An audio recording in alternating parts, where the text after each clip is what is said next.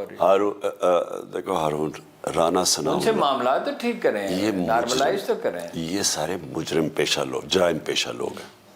اس کے اوپر اس نے کتنے قتل کیے. ملک کا ذرا حال دیکھیں نا آج. کیا ملک کی فیوچر ہو سکتی ہے کہ آپ کا انٹیریئر منسٹر جو ہے اس کا خود ان کے اپنا ہی نون لیگ کا وزیر کہہ رہا ہے اس نے 18 قتل کیے. سارا فیصلہ آباد جانتا ہے کیا تھا کیا بن گیا. اسحاق ڈار, اس نے کنفیشنل سٹیٹمنٹ دیا ہے کہ شریف خاندان کے لیے منی لانڈرنگ کر کے باہر بھیجتا تھا. اس نے باقاعدہ بینک اکاؤنٹس بتائے ہیں جو وہ قاضی فیملی لندن میں بیٹھی ہوئی تھی جدھر پیسے. کنفیشنل سٹیٹمنٹ ہے, منی لانڈر, کنفیس منی لانڈر ہے, وہ فائنانس منسٹر بن گیا. شہباز شریف کو انڈر ٹرائل تھا اس کا اور اس کا بیٹا, ان کو سزا ہونے والی تھی 16 ارب کے FIA کیس میں, وہ آ گیا پرائم منسٹر بن گیا. زرداری بری علیحدہ ہو گیا, مسٹر 10%. تو مجھے یہ بتائیں, اگر آپ کے ملک کے اندر اگر اس طرح کے لوگ ملک کی قیادت کر رہے ہیں, اس ملک کا کوئی فیوچر. بالکل ٹھیک ہے, میری بات سنو, اپنی پارٹی کے لوگوں کا کریں گے نا پہلے, تو تبھی آپ کی مورل اتھارٹی قائم ہوگی نا. اگر آپ کی پارٹی میں کوئی, چلے نام لیے بغیر, کچھ نام بھی لیے جا سکتے ہیں لیکن چھوڑیں, آپ کی پارٹی کے جو لوگ ہوں گے ان سے بھی پوچھیں گے تو تبھی کہاں ہوگا نا. ان کا بھی, بلکہ پہلے ان کا احتساب ہونا چاہیے. دیکھیں, اگر اسٹیبلش ہے کسی کا قصور. ہارون میری پلیز بات سنیں, انصاف کا مطلب ہی یہ ہوتا ہے کہ وہ اندھا ہوتا ہے. وہ نہ میری پارٹی دیکھتے, نہ کسی کی, نہ میرا رشتہ دار, نہ کسی کا. نبی صلی اللہ علیہ وسلم نے کہا نا میری بیٹی بھی جرم کرے گی تو سزا ملے گی. دیکھیں انہوں نے, میں لوگوں کو مجھے ان کو سمجھ نہیں آتی کہ مدینہ کی ریاست کیوں اللہ کہتا ہے نبی صلی اللہ علیہ وسلم کی سنت پہ چلو, کیونکہ وہ ان کی سنت تھی. انہوں نے سب سے پہلے انصاف قائم کیا, سب سے پہلے عدل اور انصاف, پھر خوشحالی آئی. پہلے خوشحالی نہیں آئی, پہلے انہوں نے انصاف قائم کیا اور پھر انہوں نے ایک انسانیت کا نظام رحم کر کے فلاحی ریاست بنائی. پیسے نہیں تھے, خوشحالی بعد میں آئی. ایسے تو بہت بعد میں ہے, حضرت عمر کے دور میں. سو ہمارے لیے کیا لیسن ہے؟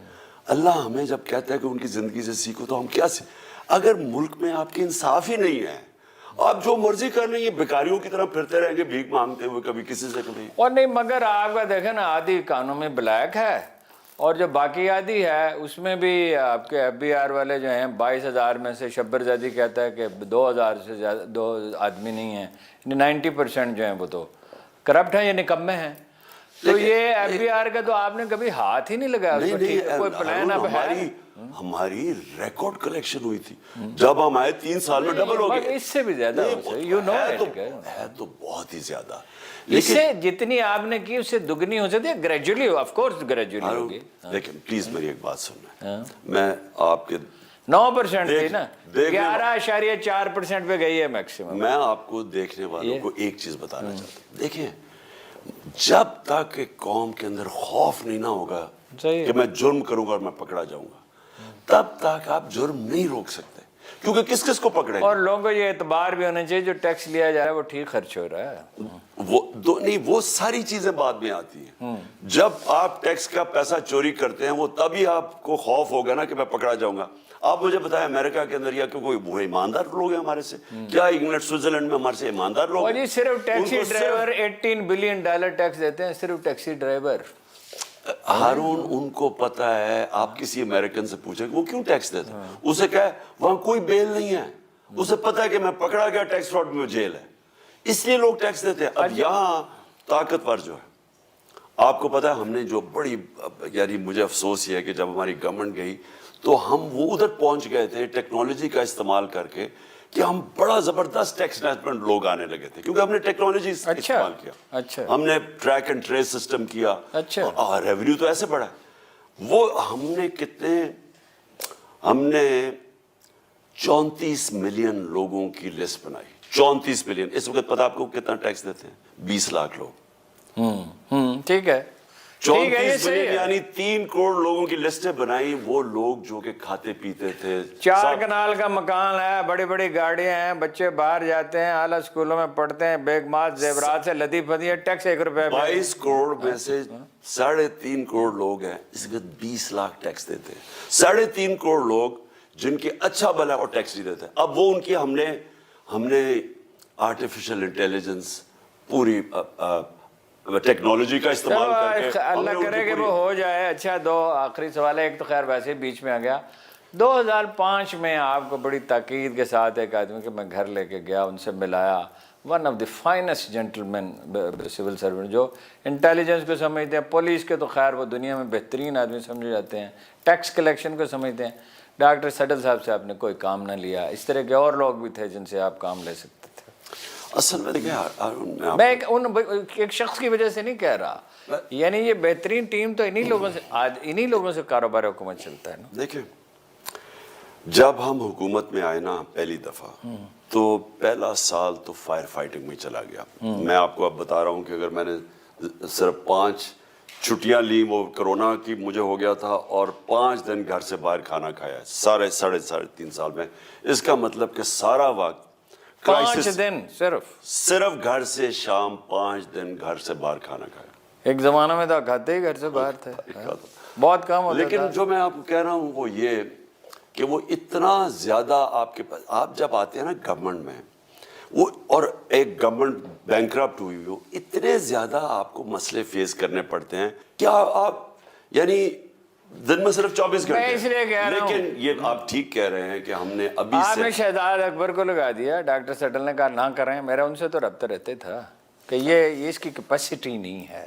ہم نے کئی چیزیں نہیں, اس کے شہزاد اکبر کی بات نہیں کر رہا, کئی جگہ ہمیں پتہ چلا کہ ہم نے غلط لوگوں کو لگایا جب, اور کئیوں کا پتہ ہی تب چلا جب آپ ان کو پوزیشن دیتے ہیں, تبھی پتہ چلتا ہے کہ وہ ٹھیک ہے یا نہیں. باتیں بڑی اچھی کرتے ہیں. بہرحال میرا یہ خیال ہے کہ ہمیں اپنی لڑائی اندرون ملک لڑنی چاہیے, اور قوم جاگ چکی ہے اور وہ لڑ سکتی ہے, اور ہم جانتے ہیں, ہم اب ہماری اکثریت یہ جانتی ہے کیا کرنا چاہیے.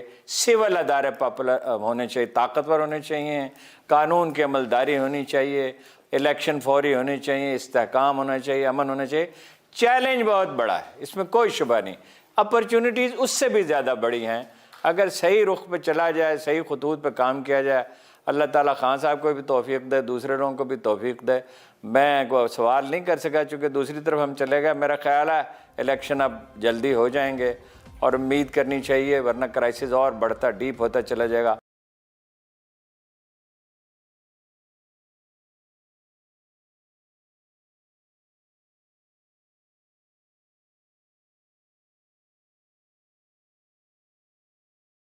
پھر انشاءاللہ ملاقات ہوگی, جب خان صاحب وقت دیں گے تو پھر بات کریں گے.